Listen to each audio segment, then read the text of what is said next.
Entonces hoy vamos a ver el tema que es muy importante para lo que es investigación, formulación de preguntas, de protocolos y como tal también para la misma práctica clínica que se tiene día a día, como son las búsquedas en bases de datos y también la parte complementaria como es la referenciación.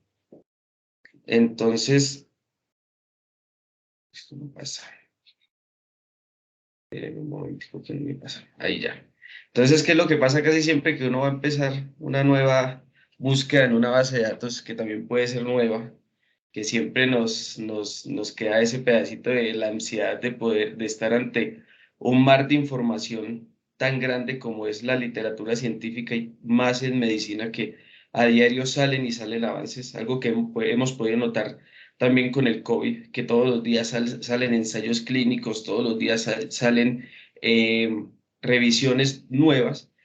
Se estima que aproximadamente cada día en la base de datos PubMed se suben o se cargan 55 nuevos ensayos clínicos aleatorizados y cerca de 1.500 nuevos artículos de revisiones, lo que pues es algo que ninguna persona va a alcanzar a leer cada día. También se estima que aproximadamente cada 10 pacientes en consulta surgen dos preguntas sobre esos pacientes, sobre métodos diagnósticos, sobre mejores tratamientos.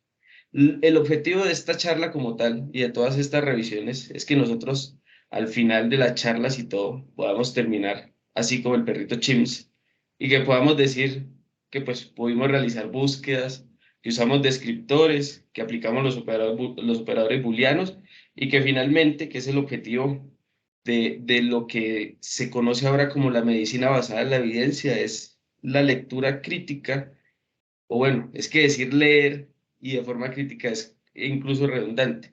La lectura de literatura de calidad que nos lleve a tomar mejores decisiones clínicas para nuestros pacientes. En cuanto a medicina basada en la evidencia, tenemos que existe esta forma de recordarla como es el acrónimo PILAR.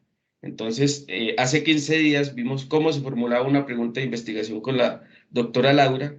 Hoy vamos a ver cómo indagamos o cómo buscamos información para resolver esa pregunta de investigación, que posteriormente vamos a tener que leer críticamente, aplicarla, ya sea en un marco teórico, un protocolo, o ya sea en la atención de un paciente en el día a día. Y posteriormente vamos a evaluar la aplicación de esa literatura. Lo importante primero es reconocer la incertidumbre que conlleva el reconocimiento de la necesidad de información, esos vacíos, esas lagunas, esas contradicciones que encontramos en la literatura, nos deben llevar a este pilar para buscar la mejor evidencia en lo que se conoce a su vez como medicina basada en la evidencia. Como recordamos, hace 15 días entonces hablamos sobre las preguntas de investigación. Estas preguntas pueden surgir en la práctica diaria, pueden surgir para un protocolo. Se pueden dividir en dos, unas preguntas básicas en las que hablamos más de método, de etiologías, de diagnósticos, y unas preguntas que ya son de primera línea, que son un poquito más avanzadas, que son de manejos o de pruebas diagnósticas de mejor rendimiento. Por lo tanto, nosotros debemos llegar a una correcta elección de términos de búsqueda y sinónimos que nos permitan llegar a esos artículos, a esa información de primera calidad para tomar decisiones.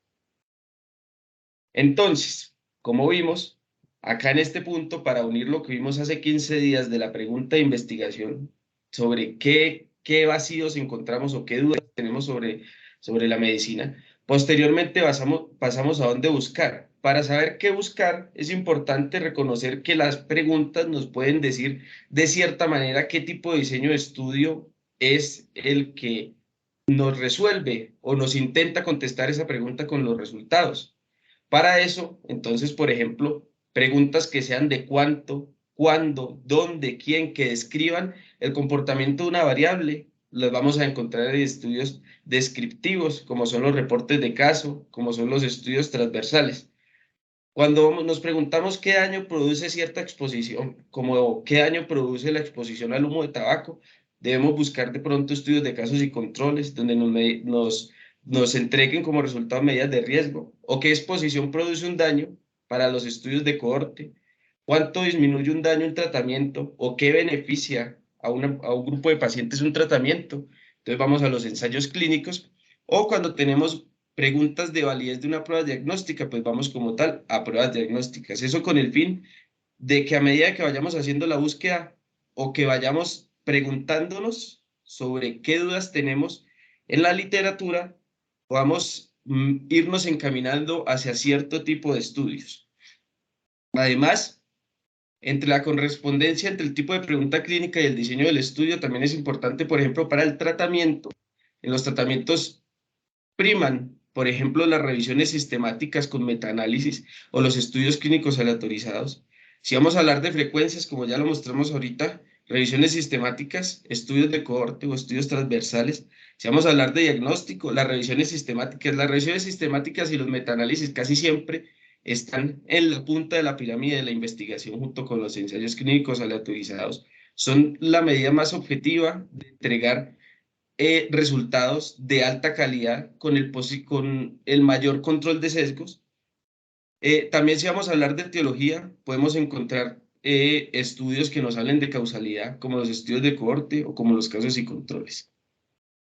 Entonces, como hace 15 días hablamos de una pregunta pico, donde pues esta pregunta pico nos orienta primero hacia qué población va dirigida esa pregunta o a quiénes afecta esa pregunta, qué intervención es la que nosotros vamos a hacer, con qué lo vamos a comparar, si es una medida de intervención de un tratamiento, si lo vamos a comparar con un efecto placebo, si lo vamos a comparar con una intervención convencional. ¿Qué resultados esperamos nosotros encontrar? Y le podemos agregar la T, que es el tiempo, de 3 años, 5 años, dependiendo de lo que a nosotros nos interese. Entonces vamos a guardar esta pregunta de investigación que nos plantean acá en esta tabla, que son niños con gripe como población. La intervención que es el Tamiflu, que es el oseltamivir, que estuvo de moda en las pandemias pasadas. La comparación, que puede ser, como les dije, otros medicamentos, ningún medicamento, los placebos, y los resultados, que en este caso serían complicaciones secundarias.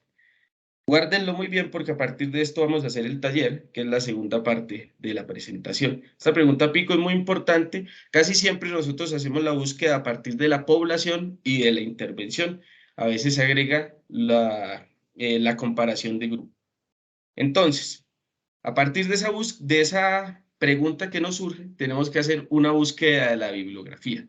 ¿Cómo definimos esa búsqueda? Es un conjunto de procedimientos, ya sean manuales, automáticos, que sí tienen que ser intelectuales, encaminados a localizar, seleccionar y recuperar aquellas referencias o documentos que respondan a un determinado tema de interés. Como se los dije al comienzo, puede ser para una investigación, para una tesis, un protocolo, un trabajo en el hospital, para actualizarnos en conocimiento, una pregunta que queramos revisar X tema en la literatura porque sentimos que ya estamos algo desactualizados, o que necesitemos una mayor evidencia para toma de decisiones clínicas, más que todo en cuanto a diagnóstico y tratamiento de los pacientes. Entonces, ¿cuáles son las partes positivas o qué ganamos nosotros al realizar una búsqueda de la literatura avanzada? Vamos a localizar y a recuperar textos originales, vamos a centrar el tema de interés, vamos a identificar el nivel de conocimiento y las lagunas del tema, que cuando pasemos a las siguientes charlas en este ciclo de epidemiología, nos vamos a dar cuenta que estas lagunas y este nivel de conocimiento que nosotros encontremos están muy relacionados con el planteamiento del problema. Entonces, esos son argumentos que nosotros vamos a tener para plantear por qué vamos a hacer un estudio o porque la información que encontramos en un metaanálisis y en una revisión sistemática de X país y de X autor se contradice con otra, o porque encontramos que definitivamente no hay información suficiente, que los estudios han sido muy cortos. También es importante porque nos proporciona esas ideas susceptibles de investigación. Entonces, al encontrar lagunas en la literatura, nosotros podemos decir, ve, este es un tema que yo podría llegar a investigar en algún momento, y para eso pues necesito hacer una búsqueda de la literatura, para encontrar la mejor evidencia disponible, más que todo para tomar decisiones clínicas y para actualizar conocimientos. ¿Qué pasa si nosotros no hacemos esa búsqueda de la literatura de una forma correspondiente, paso a paso? Vamos a perder tiempo y esfuerzos, porque puede ser que esa pregunta ya haya sido contestada por otros investigadores. Puede ser que estemos ante un mar de literatura que no vayamos a poder abarcar de ninguna manera porque son 10.000, 15.000 artículos como salen cuando uno coloca palabras que no están sistematizadas.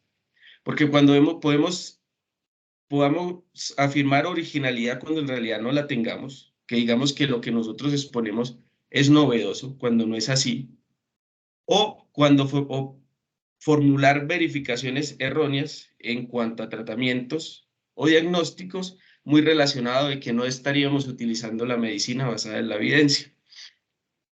En cuanto a las fuentes de información de donde nosotros vamos a sacar esa información, tenemos fuentes primarias, donde son artículos, más que todo es lo que nosotros utilizamos, libros, que en ocasiones son muy importantes porque la mayoría de veces la literatura que está en los libros es literatura que ha pasado por muchas revisiones. No son como esos artículos que sacan y que a los 3, 4 meses los editores de la revista lo están retractando porque la información no era adecuada. Tenemos una fuerte información secundaria, las cuales son las bibliografías que nosotros encontramos en la parte de abajo de los artículos, catálogos de bibliografía también, y fuentes de información terciaria, como lo son las bases de datos. En cuanto a la estrategia de búsqueda, pues existen dos maneras de hacerla, una manera manual y una manera automatizada. Si nosotros hacemos la manera automatizada, tendremos todos esos pro que ya les demostré con el número haciendo así, porque vamos a tener un lenguaje controlado y vamos a tener una búsqueda avanzada. En esta búsqueda avanzada nosotros vamos a agregar unos operadores booleanos, podemos agregar, dependiendo de lo que encontremos, unos símbolos de truncamiento, podemos hacer la búsqueda por campos, agregarle tesauros o irle añadiendo nuevas búsquedas y unir diferentes búsquedas si encontramos mucha información. Entonces, como les digo, esta búsqueda es un paso a paso. Entonces, primero vamos en el reconocimiento del problema, seleccionamos la fuente de información, formulamos y ejecutamos la estrategia de búsqueda, que es el paso donde nosotros vamos a hablar hoy. Evaluamos los primeros resultados obtenidos cuando vamos a hacer revisiones sistemáticas o algo parecido. Revisamos el proceso según los resultados obtenidos y almacenamos y analizamos la información relevante. En cuanto a los descriptores, son un mecanismo muy importante para sistematizar la búsqueda, ya que, como sabemos, las personas tienen diferentes idiomas, tienen diferentes formas de hablar. Entonces, lo que tratan de hacer los descriptores, que es donde están incluidos los tesauros, es que nosotros hablemos de una sola manera, que es vocabulario científico. Entonces tenemos los descriptores Mesh que están disponibles en Medline y más que todo son descriptores en inglés. Y tenemos los descriptores DEX, que son de la Biblioteca Virtual en Salud, que más que todo son la parte latina de los descriptores. El ejemplo como que me parece a mí más diciente de por qué es necesario usar los descriptores es que la palabra cáncer en inglés no se traduce, pues, o sea, el descriptor de cáncer no es cáncer en inglés, sino neoplasia, o sea, neoplasia. Por lo que es importante que nosotros, que siempre que vayamos a iniciar una búsqueda, empecemos por encontrar esos descriptores, esos tesoros o esas palabras clave para que tratemos de hablar en una sola lengua, que es la misma en la que hablan los autores que escriben estos artículos. La parte buena de los DEX es que además de entregarnos el descriptor en español, también nos entrega el descriptor en portugués y en inglés. Ya habiendo nosotros encontrado esas palabras clave, entonces tenemos que saber dónde buscar. Hay muchas bases de datos de donde nosotros podemos sacar información. Yo creo que una en medicina con la que más está asociada es PubMed, Cochrane, Embase y en algunas ocasiones es Cielo. Las ventajas de PubMed es que es gratuita, es bastante amigable.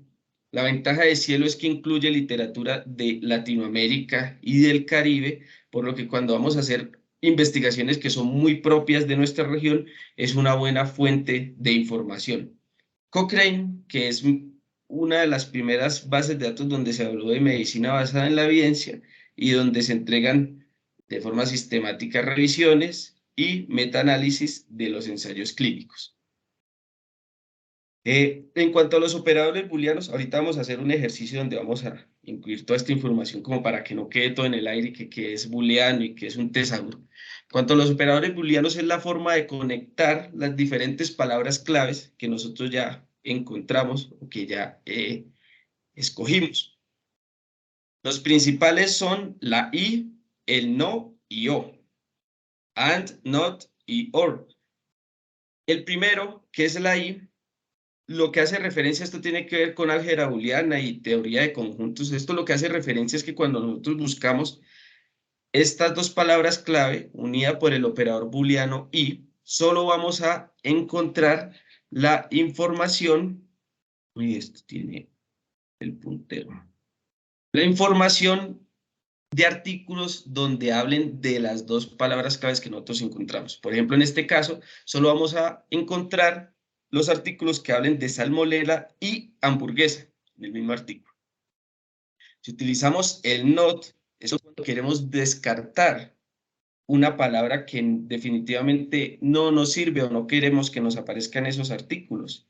Por ejemplo, en este caso, siempre vamos a descartar la palabra que está después del operador booleano not. Entonces acá, si colocamos letra, no, artritis, vamos a encontrar que los operadores booleanos que no se agregan serían los de artritis. O si hacemos artritis, not, letra, vamos a descartar los artículos que incluyen esta palabra.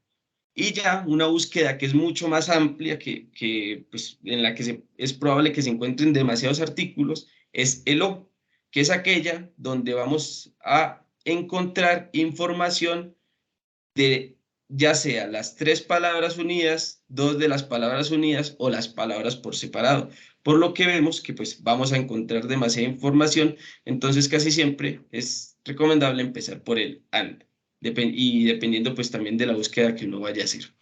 En cuanto a los caracteres de truncamiento, nos permite reconocer palabras o tronco o fuente de palabra para que en caso de que no encontremos mucha información, la apliquemos para que en este caso nos agregue otras posibles palabras que tengan el mismo significado o el mismo origen. Por lo menos en esta palabra con chill, children y chill hot o con economía. Podemos agregar el carácter de truncamiento se representa al escribirlo con un asterisco o con un signo interrogante. Entonces, si nosotros agregamos econom y el signo interrogante, la búsqueda nos van a aparecer palabras en artículos que sean de economía, que sea económico o económicos. Entonces, como vemos, esta nos agranda a su vez también la búsqueda en la literatura. Los limitadores de campo también son importantes porque nos permiten buscar de una manera directa un autor, una afiliación, una revista, un tipo de documento, una fecha, un idioma. Entonces, como podemos ver, como que hay muchas maneras de jugar dependiendo de lo que nosotros pensamos que debamos o podríamos encontrar para hacer la búsqueda de la literatura. ¿Qué pasa si nosotros encontramos muchos resultados? Si nosotros encontramos muchos resultados, de pronto tenemos que añadir términos más científicos, o sea, tecnificar la palabra, no hablar de cáncer, sino de neoplasia, eliminar los caracteres de truncamiento, porque como lo acabamos de ver, eso amplía la búsqueda, utilizar los descriptores, buscar en campos específicos, utilizar etiquetas de campo, y utilizar operadores de proximidad para enlazar todos esos conceptos, o sea, unir búsquedas. Si nosotros encontramos poco resultado, podemos emplear términos genéricos, usar cáncer en vez de neoplasia, añadir el operador OR, que como vemos agranda mucho la búsqueda de conjuntos. Podemos utilizar los caracteres de truncamiento, utilizar esos términos de lenguaje coloquial o natural, podemos ampliar la búsqueda a todos los campos o eliminar los operadores de proximidad. Entonces acá les tengo un ejemplo. Por lo menos, si nosotros acá buscamos la palabra stroke con mortalidad, vemos que si buscamos stroke o mortalidad, nos salen más de 350.000 artículos. Si nosotros buscamos stroke y mortalidad, donde solo van a aparecer los artículos donde están esas dos palabras, ya nos baja a menos de 20.000 la búsqueda. Si le agregamos aún más y empezamos a buscar por campos específicos, entonces stroke como término mesh y mortalidad, que aparezca solo en el título o en el abstract, bajamos a 2.500. Y si aumentamos aún más la búsqueda con stroke, mortalidad como término mesh y mortalidad relacionada con epidemiología, tenemos 11 resultados. Entonces, como vemos, pasamos de 368.000 resultados a solo 11. Entonces, dependiendo de lo que nosotros buscamos, queramos buscar qué tanto queramos leer, podemos ser más o menos estrictos con la búsqueda de la literatura. ¿Qué es importante? Reconocer ese tipo de artículos a partir de la pirámide de las 6S, de los recuerdos predirigidos, o pues yo también lo diría los recursos predigeridos, porque como sabemos no es fácil leer todos los artículos, hacerles el tema de calidad, del control de sesgos, de que si los criterios de inclusión o exclusión del paciente a nosotros nos parecen o no adecuados. Por eso, los estudios como tal por separado hacen la pirámide, la base de la pirámide, o sea, es lo más bajo en cuanto a evidencia en este camino.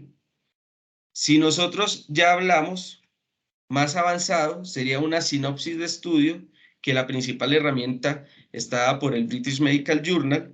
Si vamos más arriba, entonces vamos a ir a la síntesis de esos estudios de revisión, entonces vamos a ir a las revisiones sistemáticas de la literatura que tienen una búsqueda avanzada que debe aparecer en los métodos para que el lector, si lo desea, aplique la misma búsqueda que se describe en los métodos y pueda llegar a los mismos artículos que llegaron los autores. El lugar más reconocido de estas revisiones sistemáticas es la colaboración Cochrane. Si vamos a la sinopsis de síntesis, pues a pesar de que las revisiones sistemáticas son tan juiciosas para evitar sesgos, no están exentos de ellos, por lo que hay programas que realizan una revisión más avanzada de esas revisiones sistemáticas, como lo es Centro de Revisión y Diseminación. Y en cuanto a los sumarios, son aquellos sitios donde se entrega ya como tal la búsqueda de la literatura, los resultados de esa búsqueda de la literatura de una forma un poco más amena, como lo es UpToDate. Yo creo que uno en la universidad con UpToDate para revisar un tema rápido era que arreglaba el día, porque pues es bastante sencillo, es bastante amigable, y como también pues lo son las guías de práctica clínica, que son como los resúmenes de pregunta-respuesta en cuanto a búsqueda de la literatura. Y ya lo más arriba es los sistemas, que ya es algo computarizado que le entrega al personal de salud la información un poquito como más masticada. Además de eso, existen unos programas que son los metabuscadores, y son aquellos que nos permiten buscar toda esta información o saltarnos la pirámide para encontrar los artículos que creamos que nos sirvan, como son epistemónicos y el TRIP Medical Database. En cuanto a la pregunta, entonces recordemos esa pregunta que yo les dije al comienzo, esa pregunta pico. Entonces, pacientes o la población, niños con gripe, establecer edad máxima, entonces acá vamos a decir que son de recién nacidos hasta los 18 años. La intervención, que es el Tamiflu, que es un nombre comercial. La comparación, otros medicamentos, ninguno placebo. Y los resultados, como son las complicaciones secundarias. Entonces, acá tratamos de revisar de una forma general cuáles son los términos, qué es un tesauro, dónde buscar, de qué manera buscar, pero pues entonces vamos a materializar esto un poquito más para que al momento en que nosotros hagamos una búsqueda, veamos que esto es un pasito a pasito para que no nos confundamos de una forma tan complicada. Entonces, la pregunta que nos vamos a hacer hoy es: ¿el Tamiflu es eficaz para disminuir el porcentaje de complicaciones secundarias a la enfermedad? Entonces, esa es la duda que tenemos. Entonces, vamos a ir a PubMed. Ahí están todavía viendo mi pantalla, ¿cierto? Me pasé a PubMed. Sí, ahí seguimos viéndolo. Listo. Entonces, vamos a ir a PubMed. Entonces, como sabemos, la población son niños de recién nacidos o menores de 18 años. La intervención es el Tamiflu. Entonces vamos a ir a los términos MESH para hablar en idioma científico, porque el Tamiflu resulta que es un nombre comercial de una casa comercial. Entonces vamos al Tamiflu y entonces lo buscamos en los términos MESH de PubMed y vemos que el Tamiflu, eso es el tamivismo. Entonces, vamos a hablar de Tamiflu como intervención. Acá es importante, pues acá en este caso solamente nos salió un solo término, pero cuando hacemos otras búsquedas salen demasiados términos, entonces es importante leer acá la definición de ese término.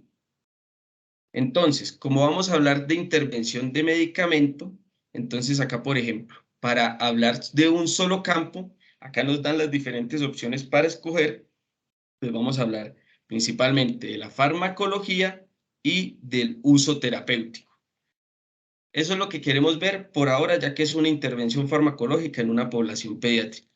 Acá lo ingresamos y acá ya nos empieza a salir en esta cajita del lado derecho la búsqueda que nosotros estamos realizando. Acá también, ¿qué nos va a salir? Los conectores, el I, el O y el NO. Entonces, pues vamos a hacer la búsqueda un poquito más acortada, por lo que vamos a hablar solamente de el medicamento y la población. ¿Listo?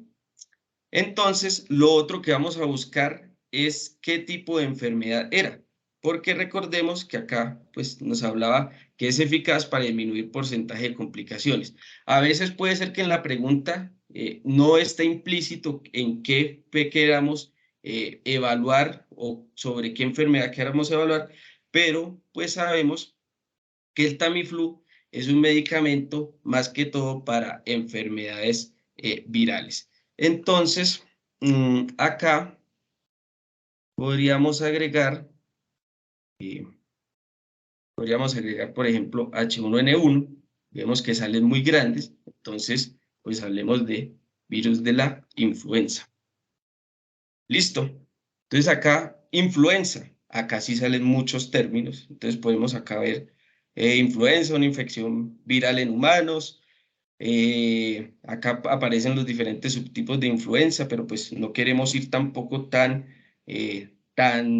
a la parte genómica del virus. Entonces pues escogemos influenza en humanos. ¿Listo? Acá también salen muchos campos donde nosotros podríamos tratar de hacer la pregunta. Entonces, de influenza vamos a preguntar sobre terapia medicamentosa y también podríamos preguntar sobre terapia. Agregamos esto también al buscador y entonces acá vamos a tener una búsqueda corta. El oseltamivir como medicamento, el oseltamivir en su uso terapéutico y la influenza que hay como terapia medicamentosa o la influenza como terapia en humanos. Entonces vamos a buscarla acá, hacemos la búsqueda, vemos que nos salen 1555 resultados. ¿Qué podemos hacer? Pues entonces si estamos definiendo que es en población menor de 18 años, entonces acá el mismo buscador nos va a dar muchas opciones para filtrar aún más. Los años, que esto es algo muy controvertido en cuanto a qué bibliografía, qué tan aceptable es un artículo del año 2000 o del año 2002. Hay algunos que dicen que el 70% de los artículos que se referencian en un protocolo tienen que ser menores a 3 años de publicación y que el 30% de los que quedan pueden ser artículos más antiguos, pero que tienen que ser artículos que de verdad representen avances grandes en el tema en que nosotros estamos interesados. Hay otros que dicen que pues depende de la cantidad de información que uno encuentre, porque si uno va a hacer una investigación y encuentra que en los últimos 3 años se han publicado 3 artículos, pues tendría que ampliar mucho más la búsqueda. Acá uno también puede buscar si el texto disponible es el abstract, si está el texto gratuito como tal, el tipo de estudio que nosotros o de documento que podamos encontrar como libros, ensayos clínicos, metaanálisis, revisiones sistemáticas. La filtración de los años también la podemos hacer por acá y otros filtros adicionales. Podemos encontrar el tipo de artículo, el lenguaje en el que está escrito. a qué población según el sexo va dirigida, el tipo de journal, de revista y la edad. Entonces, como nosotros vamos a buscar el efecto del Tamiflu en niños menores de 18 años, pues lo podemos filtrar por edad. Y como vemos, la búsqueda se nos reduce bastante a solo 619 resultados. ¿Qué más podemos hacer? Como sabemos que, como les mostré al comienzo, de que dependiendo de la pregunta, qué tipo de artículo nosotros o de estudio nosotros vamos a buscar para encontrar un estudio de eficacia de un medicamento comparado con otro, pues sabemos que como tal podemos encontrar esa información en ensayos clínicos aleatorizados, en metaanálisis y en los clinical trial. Y la búsqueda se nos reduce a 64 resultados. Entonces, si nosotros queremos tratar de responder esa pregunta, que el Tamiflu es eficaz para disminuir el porcentaje de complicaciones secundarias a la enfermedad, entonces pasamos de una búsqueda donde nos aparecían más de 1000 artículos a una búsqueda en la que tenemos 64 que los podemos leer pues más despacio. ¿Qué otras opciones también nos da la búsqueda en PubMed? Podemos también el formato para de una vez, si por lo menos estamos haciendo nosotros un protocolo y queremos que no son 64, sino solo vamos a incluir 40 artículos, entonces empezamos a descartar o agregar estudios para luego leerlos y luego referenciarlos en nuestro marco teórico.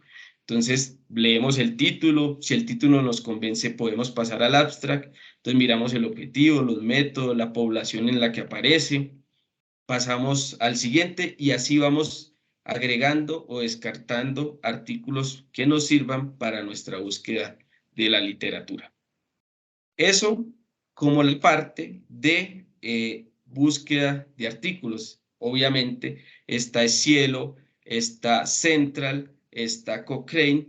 Lo que los invito yo es que como tal pues vayan entrando a cada buscador, vayan, todos los buscadores, la mayoría son muy amigables, lo que nos permiten casi siempre hacer una búsqueda avanzada de forma más o menos sencilla. Entonces eso sí es de cada quien ir, dependiendo de los gustos o lo que vaya encontrando, qué tipo de buscador se le acomoda más a su búsqueda. Ya después, por ejemplo, cuando nosotros tenemos un protocolo, lo que tenemos que hacer después, cuando estamos haciendo el marco teórico, es después de hacer esta búsqueda y de seleccionar los artículos que nosotros encontramos, es hacer el marco teórico en el cual nosotros nos fundamentamos para hacer el planteamiento del problema, justificar nuestro protocolo. De ahí salen los objetivos, de ahí sale la manera en que vamos a analizar los datos, en qué tipo de población vamos a hacer el estudio. Entonces, lo que seguimos en esta parte sería la manera como más o menos sencilla o cómo se hace la referenciación de artículos o información en un marco teórico o en un texto. Entonces, en esta parte, pues tengo un texto que ya había sacado de la revisión para un marco teórico. Entonces, acá como tal, yo le borré las referencias y ahorita entre todos se las vamos a agregar.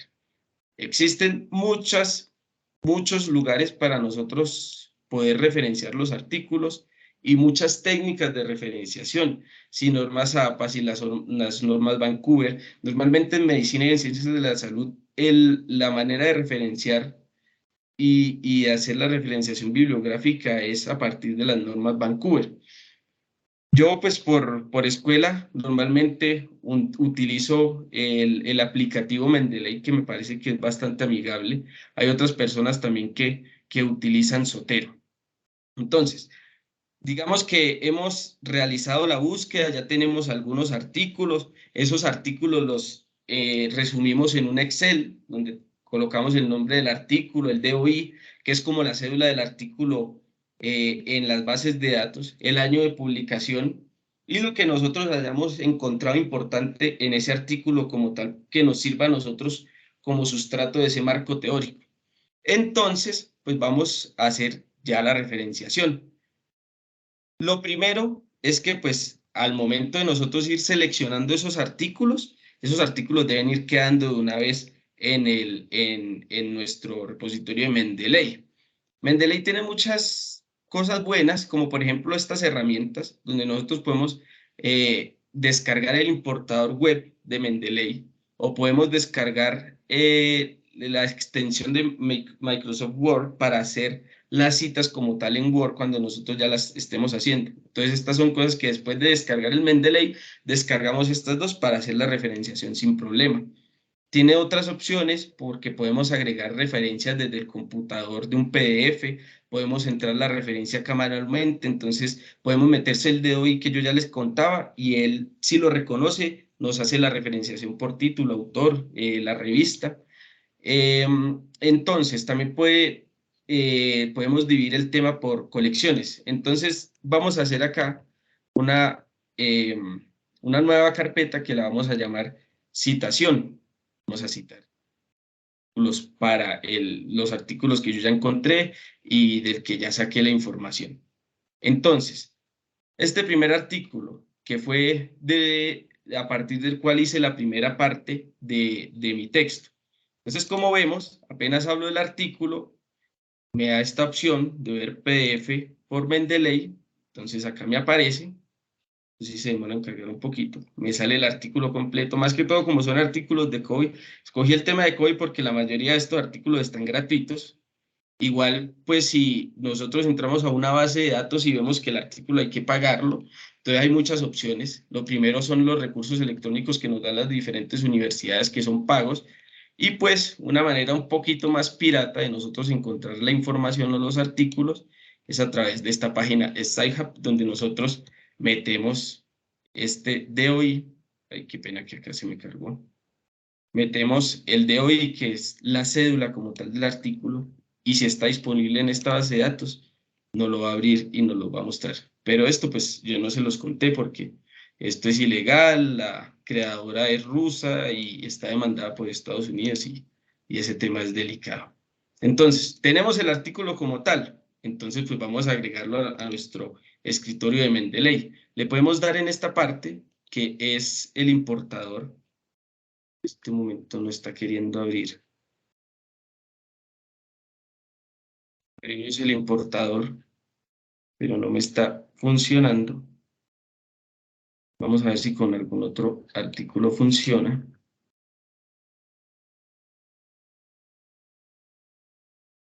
Ahí nos abrió. Entonces, le damos ahí porque esta es la extensión de Chrome para Mendeley y acá vemos SARS-CoV-2, entrada, mecanismo de entrada del virus a las células. Entonces, pues lo podemos de una vez a dónde lo vamos a añadir, a citaciones, que es la carpeta que estamos creando nueva para este nuevo marco teórico que estamos haciendo sobre COVID y le damos a añadir. Listo. Eso se demora también un poquito en cargar. Vamos a ver si nos deja añadir este otro. Ah, bueno, lo otro. Cuando nosotros abrimos el texto por esta parte donde dice PDF, también nos da la opción de añadir a Mendeley. O también pues lo podemos hacer por esta parte, por la extensión. Entonces, todos estos tienen que ir añadidos porque al momento en que nosotros vayamos a hacer la referenciación de los artículos, tienen que estar todos para que a medida que vayamos construyendo el marco teórico, vayamos de una vez referenciando y que eso quede ordenado y quede más o menos bonito de una vez, porque eso luego citar estos artículos de una forma manual es horrible. Si hay que agregar luego una referencia adicional en los primeros, entonces eso hay que cambiarlo todo, entonces no es para nada recomendado. Este otro artículo del que también salió información del texto que les mostré, también lo deberíamos añadir como tal a Mendeley sin problema. Listo. Entonces esperemos que cargue y nos vamos acá al Mendeley, vamos a citaciones, van saliendo dos, tres artículos, falta uno, veamos cuál es el que falta. Citoquinas. Falta que ya es un artículo viejito en el cual se demostró que los coronavirus se transmitían a través de la aerosolización y que eso fue un tema de mucha discusión en el COVID y que nos decían que qué tipo de máscara se usaba, que cuál no. Entonces, listo. Como tal, ya podemos ver que acá en Mendeley vamos a tener las 4 referencias que nosotros sacamos para nuestro artículo. ¿Qué otras ventajas tiene Mendeley? Que él como tal a uno le va a tratar de una vez sacar la citación, pero podemos hacer acomodaciones manuales. Entramos acá. Mendeley también nos da la opción de ver el PDF del artículo si lo tenemos disponible y a su vez entonces vamos leyendo y una vez nosotros podemos ir resaltando la información que nos parezca importante.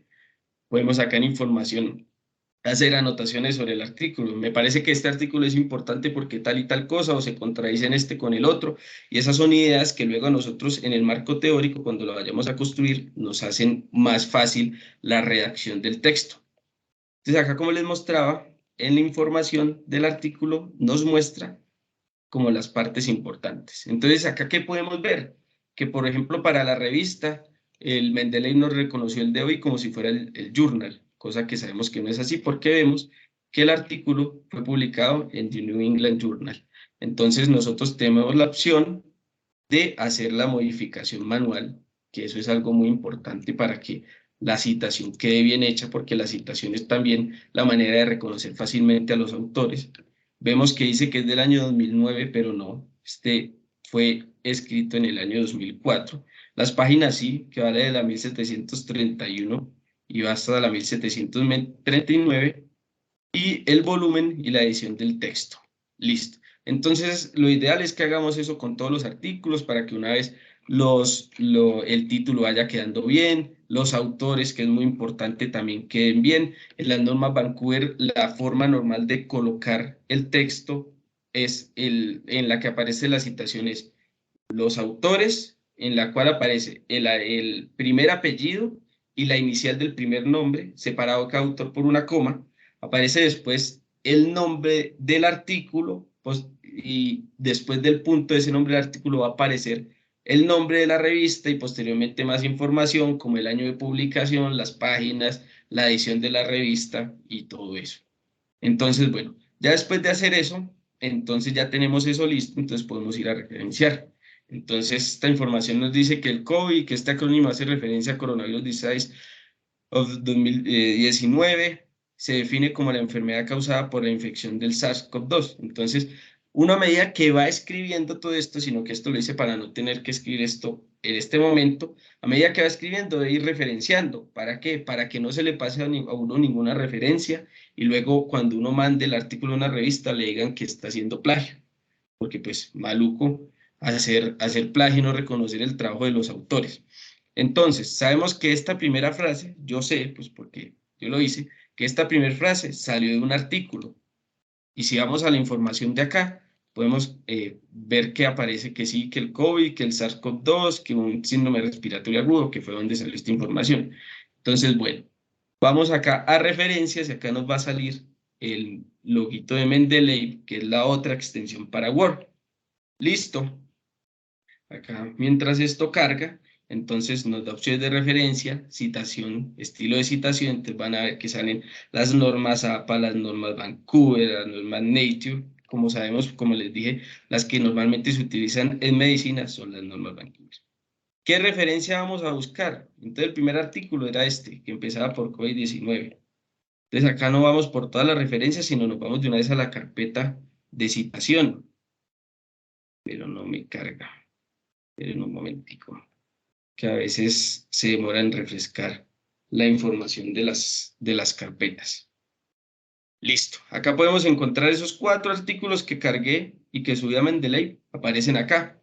Entonces sabemos que el primer artículo que referencia o del que a partir del que saqué la información que aparece ahí es este. Entonces, señalamos esta parte donde queremos que aparezca la primera citación y le damos insertar citación. Ahí se nos va a formar la primera citación y de una vez nosotros podríamos ir acá a esta parte donde dice más y vamos a insertar de una vez la bibliografía. Dice que será insertada donde está el cursor, entonces sabemos que el cursor lo colocamos acá.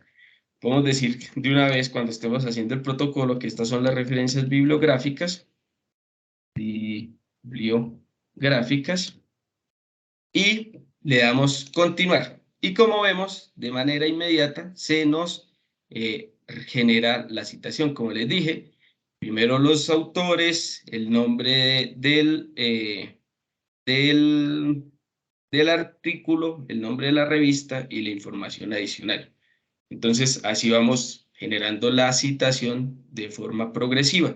Después sabemos que nos dice acá que el cuadro se inicia por el ingreso del virus al aparato respiratorio a partir de aerosoles generados por una persona infectada. Entonces, como les dije, esto fue un artículo del 2004 donde reconocían que los coronavirus se podían transmitir a partir de aerosoles, evidencia de la transmisión de aerosoles para la transmisión de síndrome respiratorio agudo.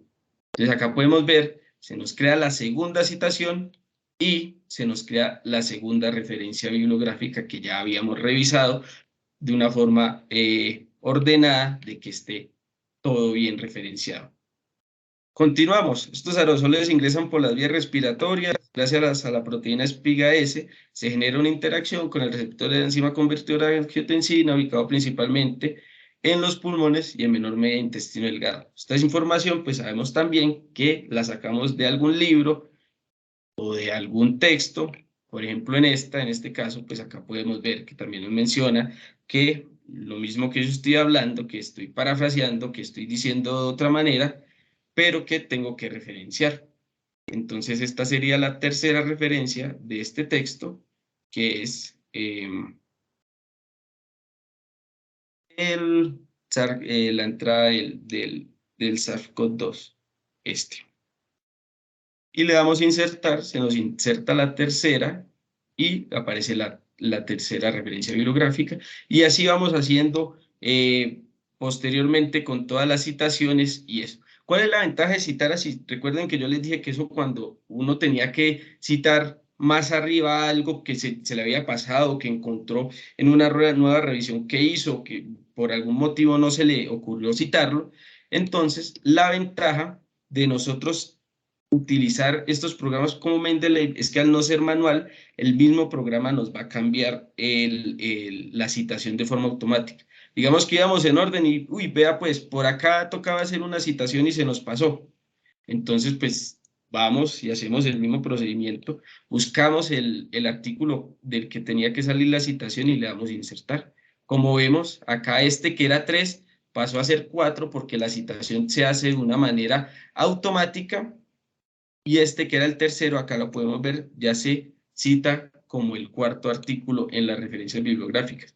Entonces, como vemos, la citación de estos artículos a partir de Mendeley o de Sotero es algo bastante amigable y nos permite hacerlo de una forma ordenada para no alocarnos o no estresarnos mucho con hacer un protocolo, porque pues el protocolo quita tiempo, la lectura, pensar que cómo se hacen los métodos, que cómo se hacen los objetivos. Entonces, lo ideal es tratar de reducir el estrés, de hacer un protocolo al mínimo para que gastemos toda esa cabeza en redactar protocolo de una buena manera y podernos ayudar de todos estos métodos, como es la búsqueda de la literatura en bases científicas para que lo que coloquemos en el marco teórico sea basado en evidencia y para que posteriormente cuando escribamos podamos citar de una forma más amigable lo de Mendeley. Esto era lo que tenía para mostrarles hoy. Espero que no haya estado tan enredado y muchas gracias.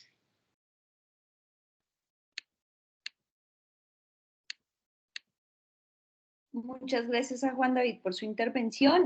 Creo que es un tema que todos necesitábamos saber y es un tema muy llamativo que lo hayas hecho como una clase taller. Los invitamos a todos a que en sus casas intenten como hacer preguntas, buscar preguntas que se les dan en el día a día e intentar hacer como este mismo ejercicio que hizo Juan David. Si tienen dudas, claramente estamos en la unidad de investigación para ayudarlos, para guiarlos, para orientarlos en el proceso. Recordarles que estas clases, videoclases, van a estar grabadas y van a empezar a ser subidas en la página de YouTube del Hospital Militar en un link de investigación para que si ustedes tienen alguna duda, les queda algo que les quedó pendiente, pues puedan ir a revisarlos. ¿Alguien tiene alguna duda en este momento?